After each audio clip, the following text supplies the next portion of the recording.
Good morning. Welcome back to Choice Bits of Bliss. We're going to do something a little different today. I'm going to call this Sacred Sunday. And periodically, I think I will come on and share a little bit of my heart. It's also going to relate to papercrafting. So, to start out, we're going to talk about my gratitude journal. Now, this is a binder, a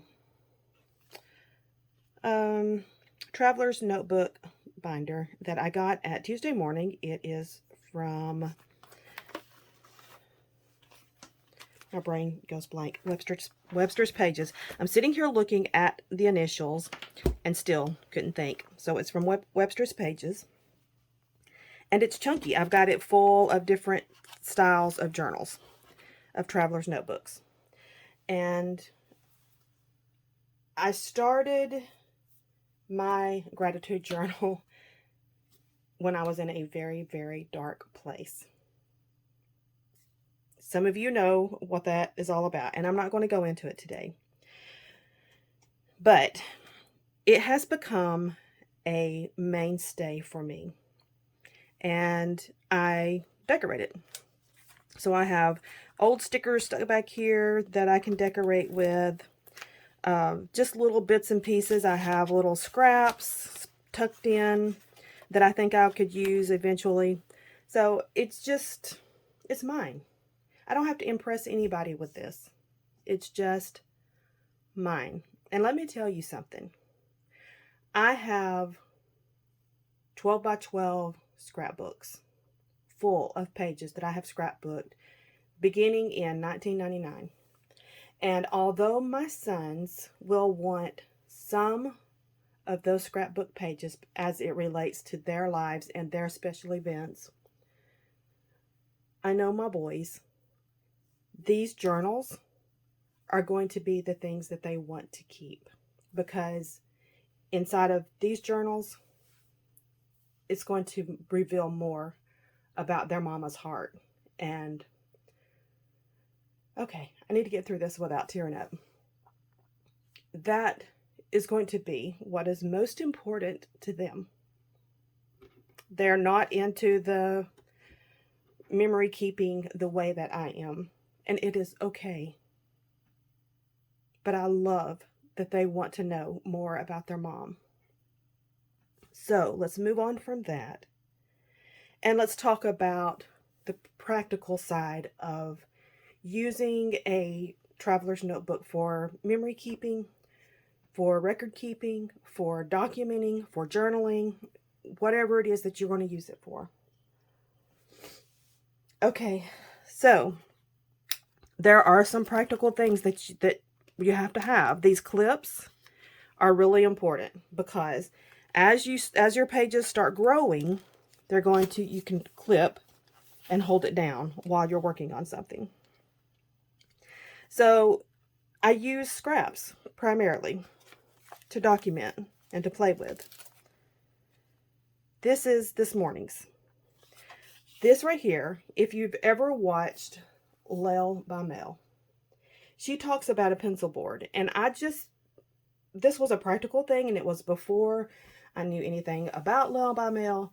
But as you're working through the pages, you get bulk. And it's difficult to write on this side when there's bulky things.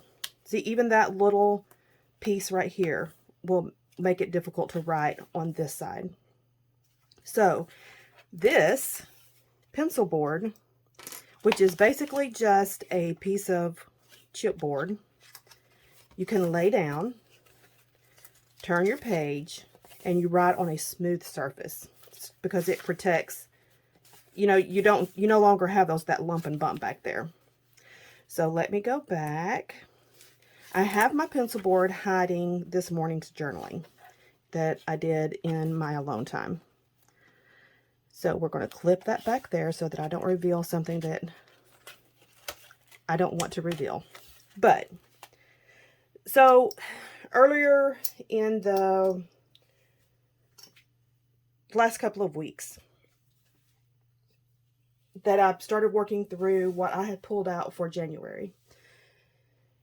As I complete pages and layouts, I have my scraps. And these are scraps from what I've been working through. And every time I would see this word amazing, now this is part of a die cut, I'm sorry, not a die cut, a cut apart sheet. I'll show you what I have left. So this is what's left of this paper. And that amazing was right here. Every time I would see it, I would kind of bypass it. All that would hitting my head was amazing love. Amazing love. Over and over and over again. So this morning in my quiet time, I was reflecting on how amazing it is that the community of friendship that has grown just because Janet of RTS started her channel, and it has exploded. It is such a loving, generous, compassionate, creative community. I can't say enough words about it. And from that larger community, I've been able to watch friendships grow from women who will probably never meet each other in real life. But we're able to use technology to see each other, to laugh, and to talk about our love of paper and product. It is mind-boggling. And in my walk of faith, I see a father's love. That he would listen to a heart cry and then bring all of those pieces together that answer individual prayers. And I find that amazing. So that is what started me creating this page this morning. Now this is handmade from one of my friends. I'm not going to name names, but for me, handmade ephemera product that I can use in my scrapbooking and in my journaling is just as special as someone's handwriting. And I value a person's handwriting highly. Every card that has been sent to me that has a handwriting from a person that I communicate with in the groups, I keep them because that is uniquely, individually yours, and I value it. So I'm going to say thank you for each person who has sent me a card, happy mail. I can't tell you what it means to me. And I just wanted to talk about the process of journaling. I wanted to show some of the practical sides of keeping a traveler's notebook and show you a little bit of my work. This is ongoing. It's always developing. Like I said, it's mine. I don't have to impress anybody with it. But every time I open up my gratitude journal and have that alone time and am able to document something that's really significant to me, it is not time wasted. I absolutely value that time. I have one more thing I want to share with you, and it's going to completely change the mood. We're going to laugh. So this layout I've been working on all week, and if you will kind of notice, the layout that I did this morning is from scraps that I've used with this layout. Now, y'all know my life is pretty hectic and pretty busy. the hubbub of Christmas has slowed down, and I can take 30 minutes, 15 minutes here and there after work and start working on stuff. And that's what I do in my normal life when it's not Christmas. So this week, these scraps had bumped against each other, and I thought, oh my gosh, those are so pretty together. So I laid them out, and I had these 3 scraps laid out for days. And then I thought, okay, I'm going to go ahead and cut them down and mat them on a piece of white cardstock. And then I had that sit there for a day. And then I found this scrap and this scrap.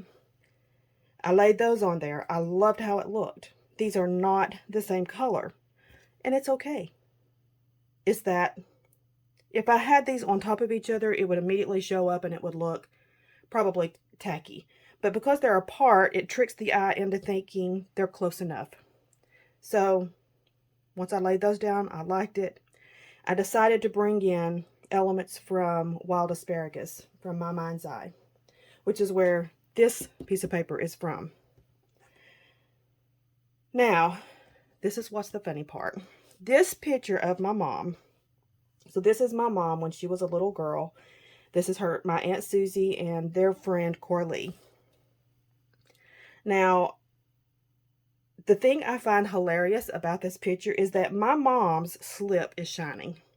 And as a mother of 5 daughters, she spent so much of her time telling us to wear a slip so that we're not showing our undies, and to, if we were wearing dresses, because we wore dresses. Wear slips, hide your slip, wear a slip, don't show your slip. It was a constant battle for her, bless her heart. And every time I look at that photo and I see her little slip shining, I get tickled. It makes me smile. I love it. She had no clue that her life was going to revolve around making sure slips were on and keeping them hidden. I don't know why that was so important to her, but I'm going to tell you this. When I was in my upper teens, the first time I rebelled and wore a dress, no slip, I felt like I had I have just learned this new freedom. I also felt like I was doing something wrong. And I do not own a slip this day. I don't own a single slip. And I haven't for decades. So how in the world, why was it so important to wear slips? I'll never know. I will never know. But the slip companies will never get my money again. I hate those things. I hate feeling uncomfortable in my clothes. I hate it. So anyway, this is my little layout. I started to call this a slip into the past, and I thought, no, nobody's going to get that. So I just used the elements that were in the packet for the wild asparagus, and I talked about the slip over here in my journaling. That is all. I hope y'all have a wonderful Sunday. We'll talk soon. Bye-bye.